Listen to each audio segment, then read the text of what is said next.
now it is my pleasure to introduce our March speaker. We have Dr. CarolAnn Peterson. She is also from the shortened USC School of Social Work. I can't say all that this week. And she teaches domestic violence classes. She's also on the mayor's steering committee for DV, and her bio is also up on our website if you want to hear more. But please help me welcome Dr. Peterson.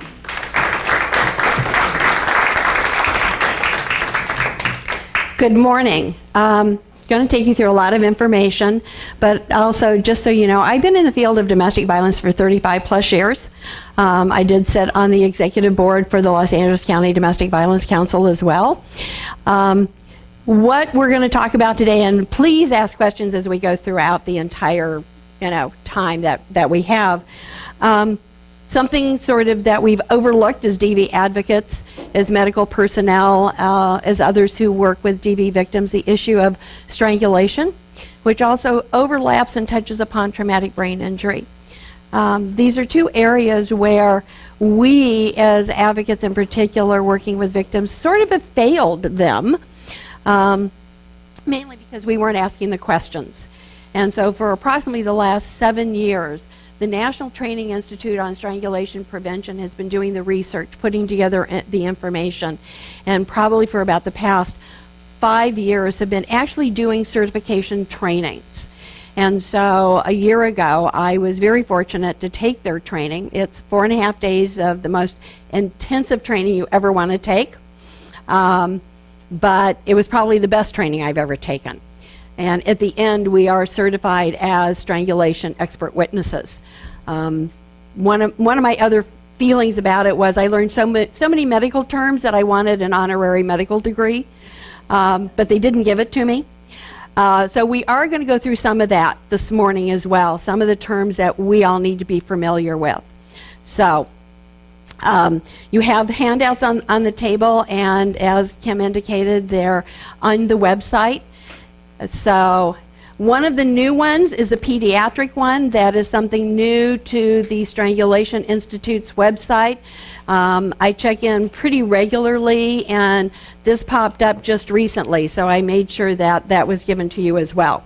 So the first thing is understand the term strangulation, not choking, which your clients will use, because choking means there's an obstruction of the airway.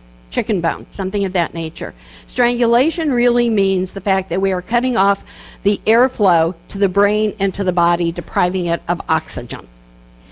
The next one that goes with that is actually called asphyxia, which means basically the fact that what is happening is the body is being deprived of enough oxygen and obstruction of the airway to create unconsciousness and even death. One of the things that's what happens when you've got an earpiece and a hand mic. One of the things to also keep in mind is the fact that what you're going to get is your clients will not always understand the severity of what has happened to them, so it's why we're going through a lot of the terminology. The other is called Petechiae. It is what happens when, in strangulation, the blood vessels in and around the eyes and the ears will burst, creating bleeding. It will look like severe bloodshot eyes, but the eyes really are bleeding because the blood vessels have broken. Pay attention. Victims have a tendency, they will totally dismiss what has happened to them. And it's really important that we look for and recognize the signs. The other is that you want to use the term non-fatal strangulation. Not an attempted strangulation, but non-fatal, which really impresses upon victims the severity of what has happened to them. And non-fatal strangulation, one non-fatal strangulation in a family and a household increases the likelihood of a domestic violence homicide by 750%. Somebody who is willing to get up close and personal and put their hands on you is willing to take the next step to kill you. You can be unconscious from a non-fatal strangulation in 4 to 6.5 seconds based on the amount of pressure. Usually about 33 pounds, and believe it or not, all of us excuse me, have the capability of exerting that much pressure on somebody. You can be dead in approximately 5 minutes with enough pressure. So we are talking about a group of people that we have overlooked for a long time, and really important for us to understand what happens. So part of it is look for the clues, the bloodshot eyes, the red bumps. They may or may not have faded strangulation marks. If they don't, even more important for us to be asking all the right questions. So I'm going to run you through some of the questions you should be asking. What I can do, Tim and or Kim and or Corey, I can do kind of a cheat sheet for them. So one of the first questions, literally asked every single time of a client, have you ever had a non-fatal strangulation? The next question is, when was the most recent incident? If it was in the last couple of days, really impress upon them to seek medical attention. What research has shown is that if they are not seeking medical attention, anywhere from a few days up to approximately 2 weeks, you will have a victim who is dead. All of this is swelling. All of this is cutting off oxygen. All of this is depriving oxygen to the brain, which is why we also need to be aware, because strangulation means lack of oxygen to the brain is also a traumatic brain injury. One of the other questions you need to ask then, if it was recent, is this their normal voice? Because what happens is they're going to have a very raspy voice because of what's happened. So you want to know, is that their normal voice? Do they have a sore throat? They'll probably dismiss it and go, well, yeah, but it's not that bad. You also want to know, is there any swelling of the tongue? You also want to ask them, were they ever at any point in the strangulation attempt unconscious? Because what's going to happen is, if they're unconscious, there's a lot of the event that they are not going to remember. You also want to know, in the strangulation, were they ever shoved against the wall? If they were, does their head hurt? Because it's very possible they've hit their head against the wall. If they were also unconscious on the sofa, a bed, or somewhere in the house or any other location, is that where they were when they woke up? Probably not. If they hit the floor, does their head hurt? Because now you've also got another head injury that we need to be aware of. One of the other questions you want to ask them is, what do they remember before they were unconscious? To a victim with children, the last thing that they remember are their kids. Because part of what flashes before their eyes and in their memory is the fact that they may never see their kids again. Because if this is fatal, their kids are left with the abuser. So for victims, this becomes an important question we need to ask. What was the last thing they remember before they were unconscious? You also want to ask, where are their clothes? Don't ask about their bodily functions, because when you become unconscious, you lose control of your bodily functions. Just ask where the clothes are at. Without a doubt, they've probably either thrown them away or they've put them in the laundry hamper. If they have kept them anywhere, ask them to collect them. The evidence is contaminated if one piece of clothing touches another, but at the same time, it's evidence that something happened, and you want to collect the clothes. Because hopefully at some point in time, law enforcement has gotten involved. The other is to tell you I left my mannequin head at home today. It was a matter of logistics of how much I was carrying with me. So Elle is on my dining room table at home. I really encourage you all to purchase a hairdresser's mannequin head. Amazon has them for about $17. Really inexpensive. You get them if you do the strangulation training. They are donated by Vidal Sassoon from their trainers. So the reason for that is you want to ask a victim how they were strangled. You do not want to touch them, and you don't want them to touch themselves because it triggers. And if this is also still recent and tender, they're not going to want to touch. So the mannequin head works really well. Hand it to them and say, how were you strangled? One hand, two hands, up high, low, from the front, from the back, because you need to get an idea of whether or not they are strangled in this area because of the carotid artery. That is what cuts off the air supply to the brain and to the body. And also, the reason I say impress upon them to get medical examinations, we have what we call the gold standard, and that is you want an emergency room or a medical facility to do internal photographs, external photographs, to actually kind of look and see what's happening to the airwaves. Many emergency rooms don't have all the high-tech equipment necessary, but ask, because if we don't ask, we don't know. This becomes evidence if something not only happens fatally to this victim, but it's also evidence if they decide to go forward and press charges. It's really important to understand that this becomes your piece of helping a victim be able to prosecute. It also helps law enforcement. Questions? I'm running through an awful lot of information for all of you, so want to make sure. One reminder for California, medical personnel who treat an injury they know or suspect is caused by domestic violence, they are mandated reporters. So be prepared that your victim may be very reluctant to get medical assistance. One of the things that happens is the minute you tell a victim that something is a mandated report, they're kind of out the door. In this particular instance, balance it with the fact that literally, without trying to scare them, their life is on the line. And you don't want them to be a dead victim leaving their children behind. Yes?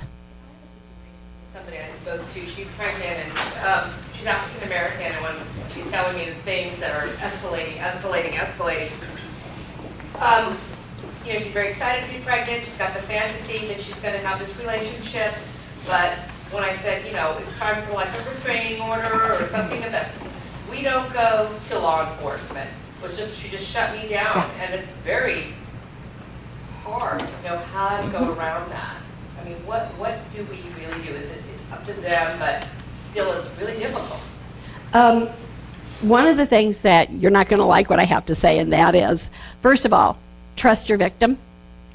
I may not like the fact she doesn't want a restraining order, but part of what she's telling you is if you get a restraining order, this escalates the situation.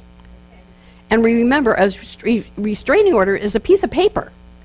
If this is an abuser who is out to get their victim, it's not going to stop the strangulation, it's not going to stop shooting you, it's not going to stop any other aspect. So it might be one of those you need to back off of for the time being and revisit. And also, to put it on the table, let's not walk around and sugarcoat it.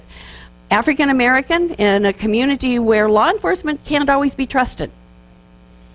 It's not always the best experience. Yes, sir. So you had said that for medical personnel treating a situation where they believe is domestic violence is involved, they're mandated reporters. Who do they report that, and how does that process kind of go? Yeah, they actually report to law enforcement, and they are mandated to make that report within about 72 hours. Yes? to medical professionals, it has to be in the city in which the violence happened. Yes, thank you. So in Long Beach, that makes a big difference because we pull from, right, Wilmington, Carson. So that's the big thing for you. Yeah, so if I lived in Long Beach, but somehow I'm in the city of Los Angeles and go to a hospital in Los Angeles, they're not going to necessarily have to make the same report. And also understand medical personnel, no offense if you're in the medical profession, will hand it off to the social workers. They don't want to make the report. And part of the reason they don't want to make the report is because they're afraid of a yes answer. Because if I get a yes answer, I don't know where to refer you. We have not done a good job of training medical personnel on what to do when they get the yes answer. And talking with residents in the medical profession and doing their residency, they say if they get 2 hours of training on domestic violence in general, they got a lot. 2 hours covers nothing. And especially if I'm not training them to recognize strangulation, traumatic brain injury. That becomes, really important to understand.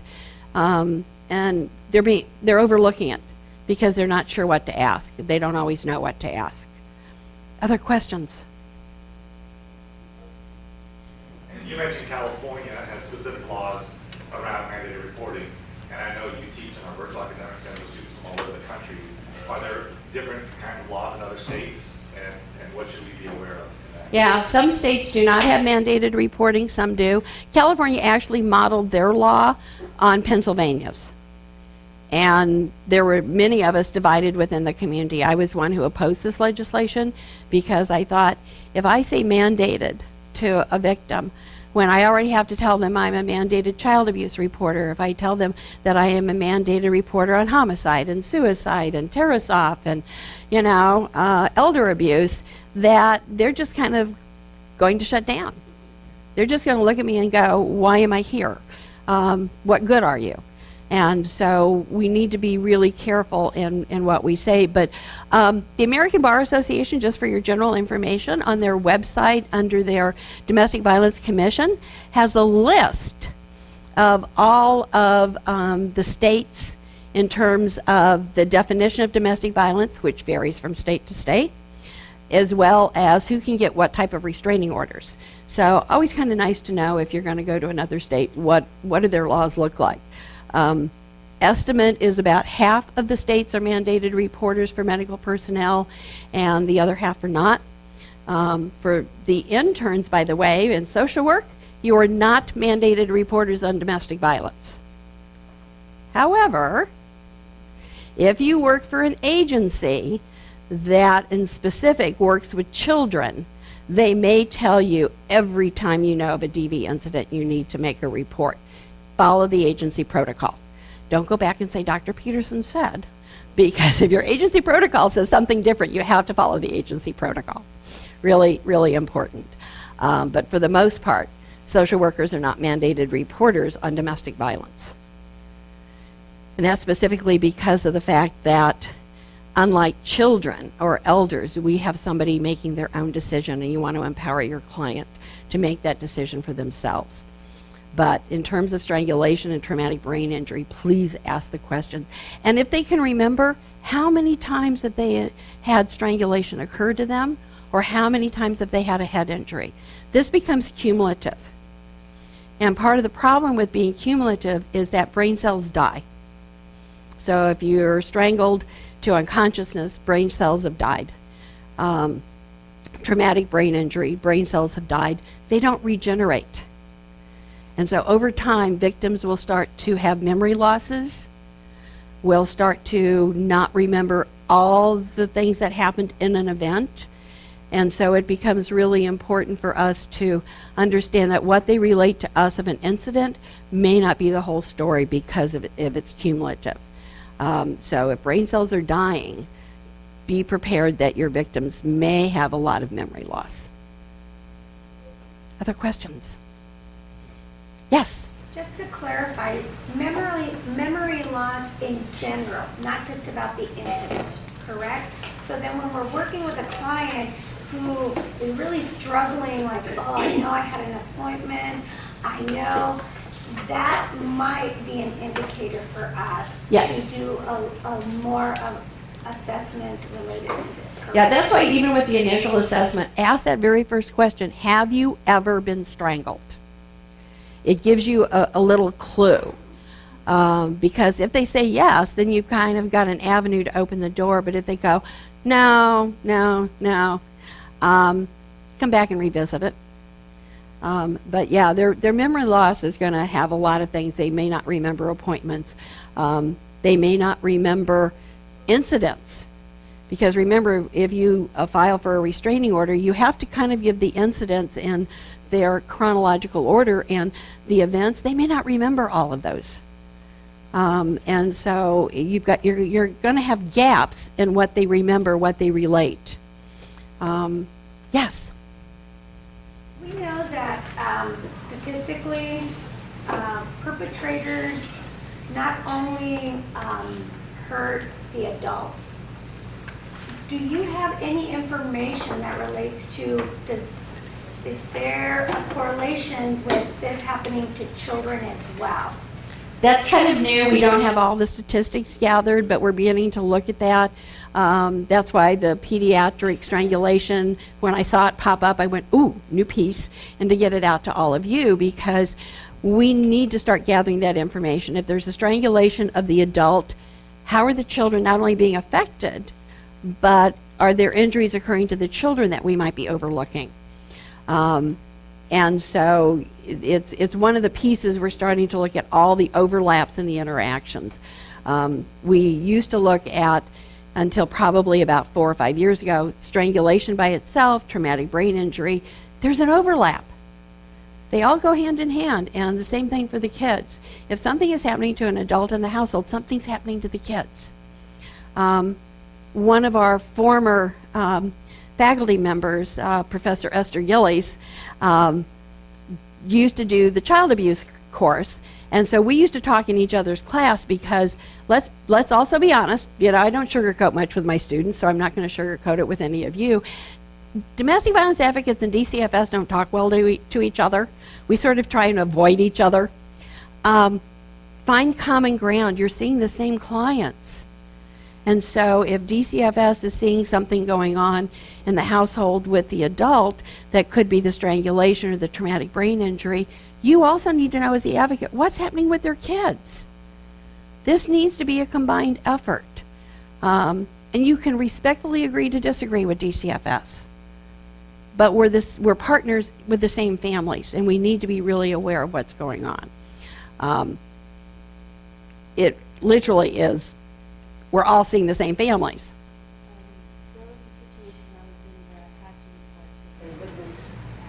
The mother being strangled and punched by the father while she was holding her 3-month-old. In that situation, it was also considered child abuse. Mm-hmm. And she lost custody. But it was not of her fault, but she held the baby during the incident.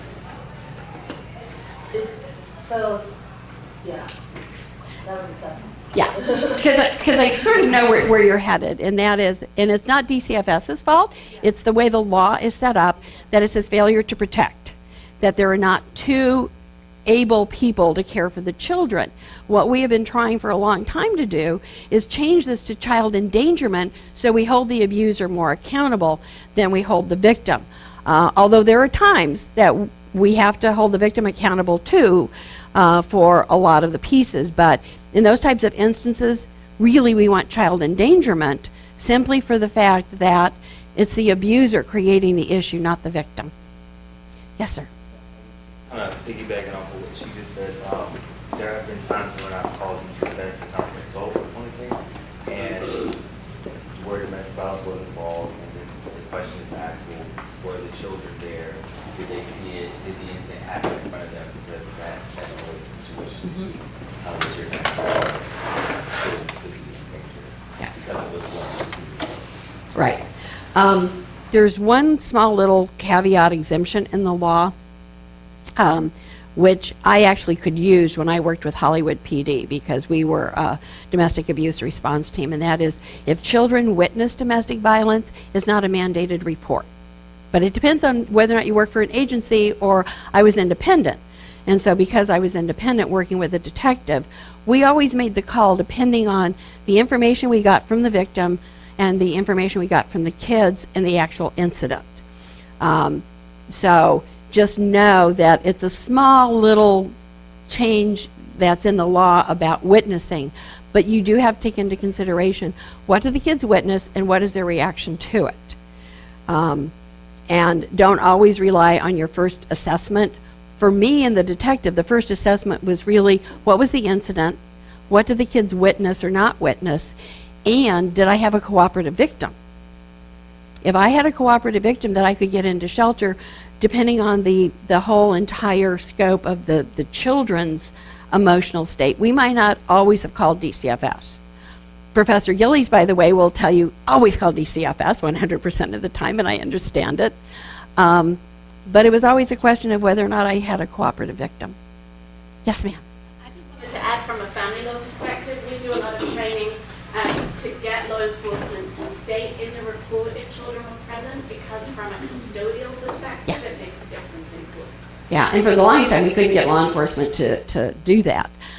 For the longest time, law enforcement also wouldn't even ask the relationship if they were the same gender. So if they walked in 2 men, 2 women, they didn't always ask the relationship, so they were marked as roommates, which makes it difficult in the LGBT community to then file for a restraining order because it's not listed as domestic violence. But the same thing, if there are children present, we all need to know that. But it's why the incident becomes important in who's present, who sees what. But one of the things to keep in mind for restraining orders, to go back just a little bit, is Gavin DeBecker and Associates really believes that restraining orders are last resort. If it truly is going to escalate the situation, we need to be really careful about demanding that there be a restraining order. Sorry. That's okay. But if they're under a housing subsidy together, the housing authority may require some kind of restraining order to remove that person from the voucher. And I've been in that situation as well. And it's that, not that they want the restraining order, it's that they have to get it in order to keep their housing. Yeah, and sort of a side note to that, since we're talking about other things other than strangulation, in the state of California, it is against the law to evict a victim for any incident of domestic violence. So, really, really important for us to all kind of know what the rights are for victims because they don't always know. So, hold on. Yes, go for it. Did you have a question? Oh. Want to make sure I'm covering everything.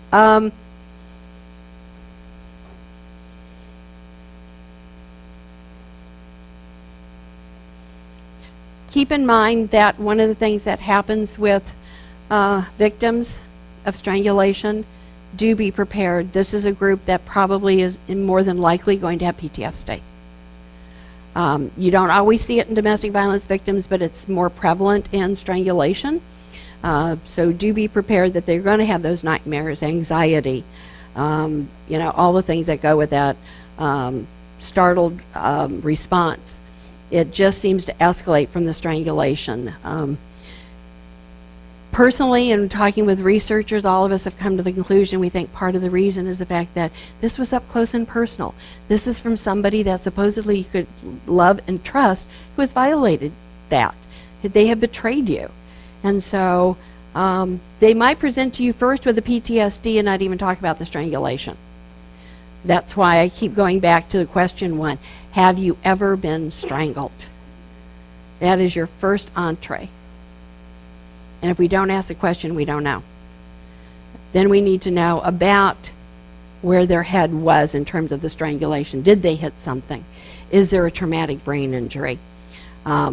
It's one of the pieces of research that I'm doing more frequently these days is traumatic brain injury because, to be honest, for most of us in the domestic violence field, we haven't really looked at it. So I'm finding myself having to be more educated even on TBI than I ever imagined that I would be doing. So it becomes one of those pieces where we all need to educate ourselves.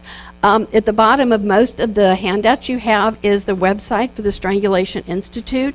A lot of good resources on there that you can download for free. A lot of research, a lot of good documentation that's on there. So visit their website. It's worth it. Check it from time to time because they update. Like I said, I just recently found the pediatric piece. So it becomes really, great for you to be able to download that information, look at the research and know what's going on and what they're recommending and not recommending. If you have the ability, they do their training about twice a year. Check the website for their trainings. Most of them are in San Diego, some are outside, but they prefer to have teams because usually none of us do this work by ourselves. If there's a medical doctor, if there's a DA or a city attorney, domestic violence advocate, DCFS, even from the LGBT community, as a team, and you work as a team when you're in the training. Because I don't work with a team for the most part, I was fortunate the fact that I was able to get in and take the training as an individual, and those of us who were there as individuals worked as a team. You have even law enforcement that's sitting in the room. It's also interesting because when you take the training, it's fun to find out what other places are doing. And as much as I tout California being cutting edge, because I think we are, and sometimes we're at the forefront, occasionally I find out other states are ahead of us, and I kind of go, oh, how did we miss that? No, we're cutting edge in California. That should be ours. But some places law enforcement does a better job than ours. No offense to our law enforcement agencies, because I think they do an amazing job, but sometimes law enforcement in other areas are really being cutting edge and forward looking about how to work with victims, how to work with agencies. It's also one of those where you also get to understand it's a tough job if you're an emergency room nurse. We forget that. Or an emergency room doctor. It's a tough job if you're the first responder out there on the scene and you're not asking the question and something gets overlooked. But we don't want to be the ones to overlook our clients who at some point in time then could be that casualty who is a statistic of death. So really important for us to know what everybody else is doing, and it's one of the nice ways to learn that. And stay in contact. I now have contacts from that training all over the country. We kind of email each other from time to time, and what are you doing? What's happening that's different? What's happening that's new? In California, we have not changed a lot of our laws in the past few years. What we've done is kind of tweak what we have and made them better, which is always great. But I think we need to start looking at what do we need. I believe the last statistic I saw was 35 states in the country have now included strangulation in their domestic violence codes. Before, it was not there, and it's really hard to prosecute as a crime if it's not outlined under specific codes. And so approximately 35 states have now included that, which becomes really important. It means the penalties go up to prosecute you. It means the penalty goes up not only for the non-fatal strangulation, it also means the penalty goes up if it's a homicide. The ability to put somebody away who cannot do this again, whether it's to an adult victim and or to the children. It goes to the work of, and I have to applaud Casey Gwen and Gail Strack, who were both, Casey was the city attorney in San Diego. Gail Strack was second in command. If you did not know, they created the Family Justice Centers. So the first Family Justice Center prototype came out of San Diego. They then moved from there, doing Family Justice Centers, to doing strangulation, and have worked with some of the top forensic people in this area, which was one of the nice things of the training. I was trained by Dr. Bill Green, one of the top forensic medical examiners in the country on strangulation, along with Dean Hawley. We had a prosecutor from San Bernardino who does a lot of strangulation cases. So you get the top people in the field to be able to give you the absolute best information. One of the things that happens in the training is on the last day, it's a mock trial, and everybody gets 2 minutes on the witness stand, which I talk to groups all the time, and I'm sitting in the back going, no, I don't want to do this. Don't put me up there. But you have to, just so you get the practice and the ability to do it. And the fact that they sort of coach you. One of the things is, well, what makes you an expert in this field? First of all, I'm certified by the National Training Institute on Strangulation Prevention, and the other is I was trained by Dr. Bill Green. My understanding is you say that in court across the country and people go, oh, so you really know what you're talking about. And this is, to be honest with you, never an area I thought I would ever work in domestic violence. And so to be certified to do this, I'm now starting to get calls and requests to do this type of presentation. So I'm now kind of going, okay, as usual, my career went this way when I was headed there. Quick side story, I intended to be a registered lobbyist forever. I intended to work for some of the top firms in Sacramento and Washington, D.C., and all of a sudden my career went this way in domestic violence when I worked on the first spousal rape bill in the country with Lucille Roybal Allard, and we had a state senator, because I told my story as a survivor that all of the abuse in my household was sexual assault. And we had a state senator by the name of Ed Davis, who is now deceased, say, I'm really sorry that happens to you, but I don't believe a husband rapes a wife. And I thought, what? I'm going, I didn't hear him correctly. So came back and I called the LA County Domestic Violence Council and said, what do you all do? And the next thing I knew is this became my career path. So, and then just as contracts were ending for independent consultants for shelters because funding was running out, California decided to create a new law for 2004 that graduate schools of social work and graduate schools of psychology would provide a minimum of 15 hours on domestic violence. Talked to the vice dean at the USC School of Social Work, because I had a contact who got me in. And our vice dean at the time, Jackie Mondro, said, can you take a 15 or a 40-hour course and turn it into 15 weeks? And I went, sure. And now one of the things they teach you is when opportunities come along, say sure, even if you're not sure. So I said, absolutely. This was December 2003, and I said, when do you need it? She said, starting in January, and I kind of went, okay.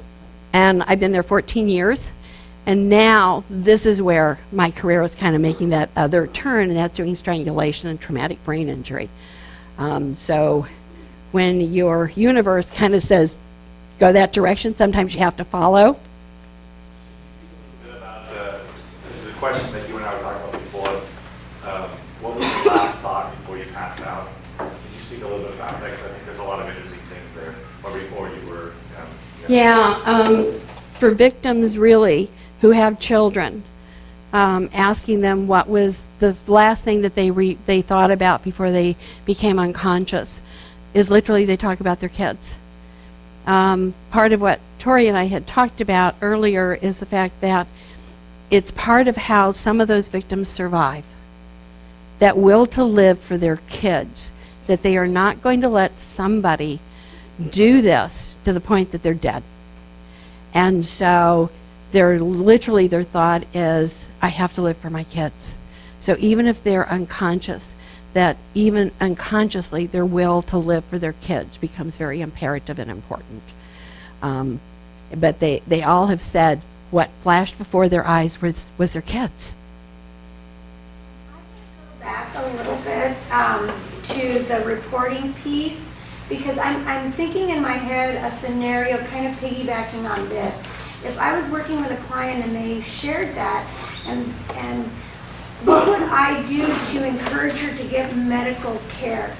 Not, for any other reason than just to ensure that she's okay or if she needs support. And then I heard that if it was not in the same city, then they're not mandated. No, you just have to call the police department in the city in which the violence happened. Right. You're still mandated in California. Okay, Right. that's what I wanted to kind of Our doctors here are in Long Beach, but wherever the people live, so we've called Wilmington, we call Carson, we'll call OC, like, just depends on where their actual place of living is. Okay. They're definitely mandated. Okay, so that's what I was trying to, like, kind of in my head. What would we do? Because, I mean, I can just see that we would want to support her and medically to get attention for no other reason than to, you know, you're here for your children, you survived, you need care, you need to seek medical attention for yourself and your children. So I was trying to kind of problem solve in my head. How would we do that? Do you have any recommendations? What you just said is perfect. Literally, you don't want to scare them, but you do a little bit. The fact that because I want you to live for your kids, I really would like you to seek medical attention because this is very serious. That please keep in mind is a survivor of all of this, that you know, the airway is being obstructed, that there's a possibility that you could have some of your memory loss. And we want to make sure that you have the best medical care to make sure you're okay, that you are surviving for your kids.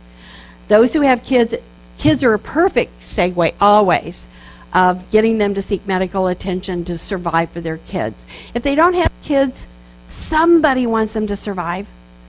Family, friends, somebody. That's where asking about their support system becomes really important too, because, well, your best friend would want you to survive.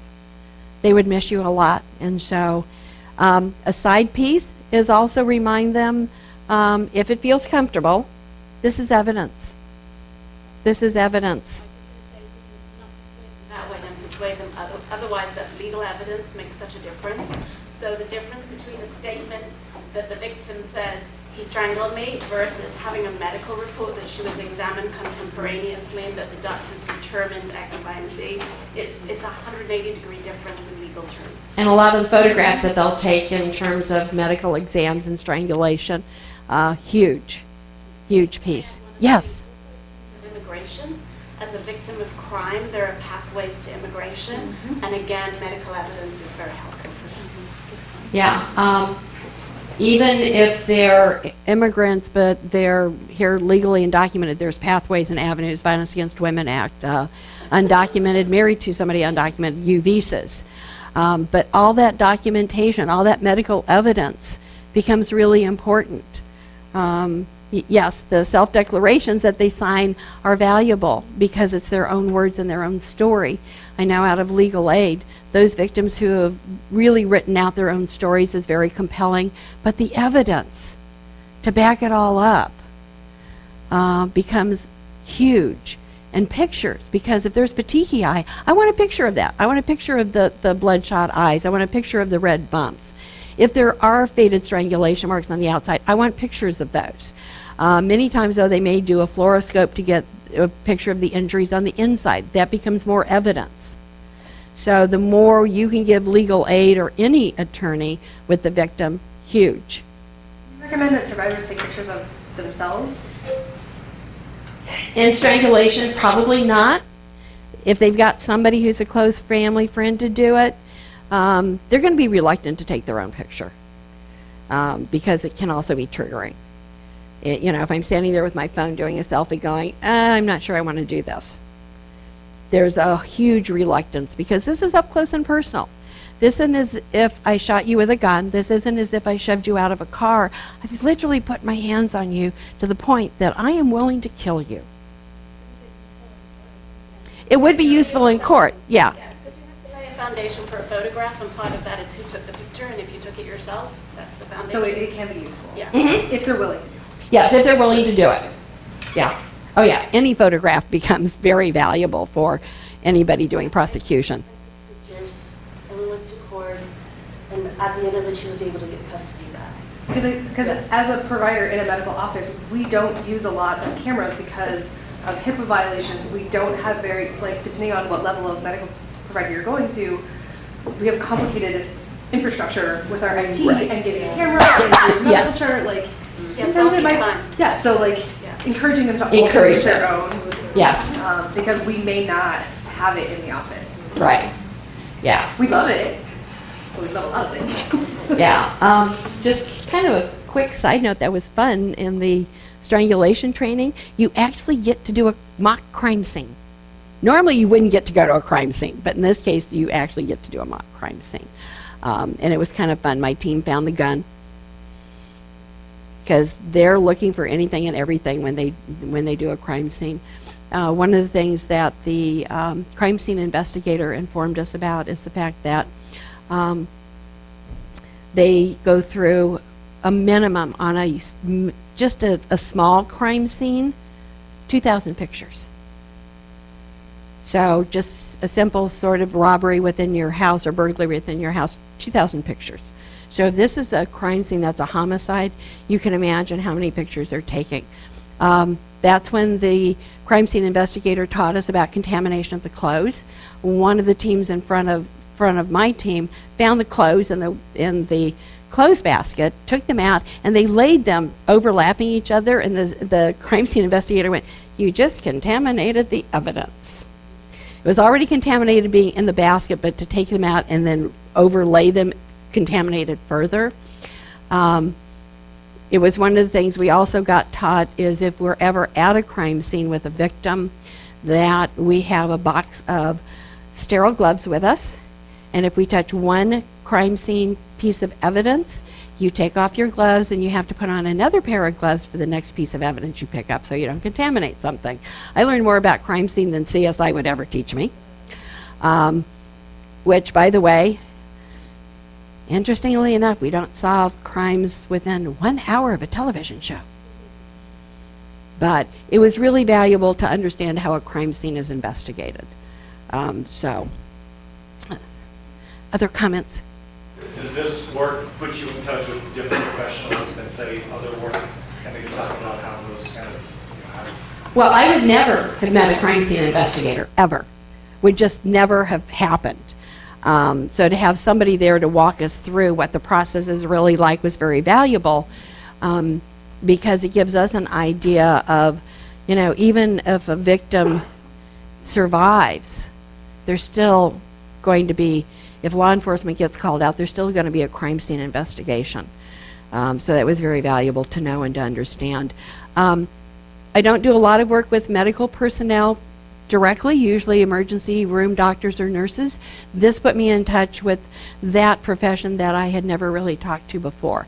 Most of mine is law enforcement, DAs or legal aid and domestic violence shelters and advocates. So to come in contact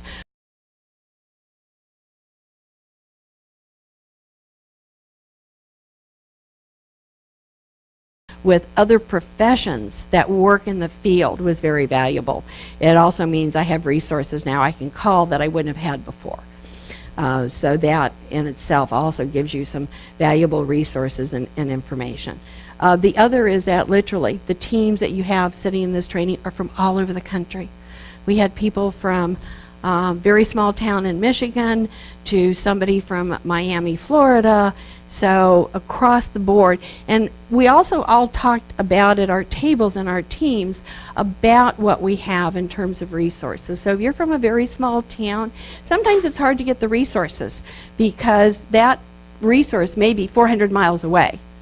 An article I recommend, one of my favorite articles is Where Do You Go When It's 40 Below? And it talks about how to get resources for victims in Alaska. Same thing for a lot of rural America. If you've got a strangulation case, who do you go to, where do you go, and where's the nearest hospital? This question is related to the risk factors. I know that TV, anyone can be a victim. I understand that. But I'm wondering that in your training, was there conversation about, is there certain types of behaviors that we need to be aware of in a potential perpetrator? And I'm thinking in terms of prevention. And I know that it's very difficult. But is there like a little gem that you can share with us regarding that? We didn't get a whole lot of conversation on the risk factors from perpetrators, mainly because the way I know a lot of us see this is, which is the sad piece, and that is, if I could predict the perpetrator who kills versus the perpetrator who doesn't kill, we'd all be out of business. But it's probably the perpetrator who's willing to be more up close and personal. So if I'm willing to strangle a kitten, that means I'm probably willing to strangle you and or injure my child. If I am willing to, in fact, one of the videos that I use called Broken Vows, the young woman in the video is at her parents' house, and he calls and he literally says, if you're concerned about the dog, don't be, I've strangled him. You really are willing to get that close and personal and strangle an animal. What are you willing to do to a human being? So probably animals are your better predictor, but it also may be that they're willing to injure the children before they injure the adult victim too. So if I'm willing to create that injury up close and personal with my kid, what am I willing to do to you as the adult victim in the house? Those are probably the closest we come to looking at predictors, but unfortunately, perpetrators don't say, by the way, I'm going to strangle my victim. I wish they would. I'd love confessions. So you've touched on something really interesting, because we know that blended families are more at risk of children being abused.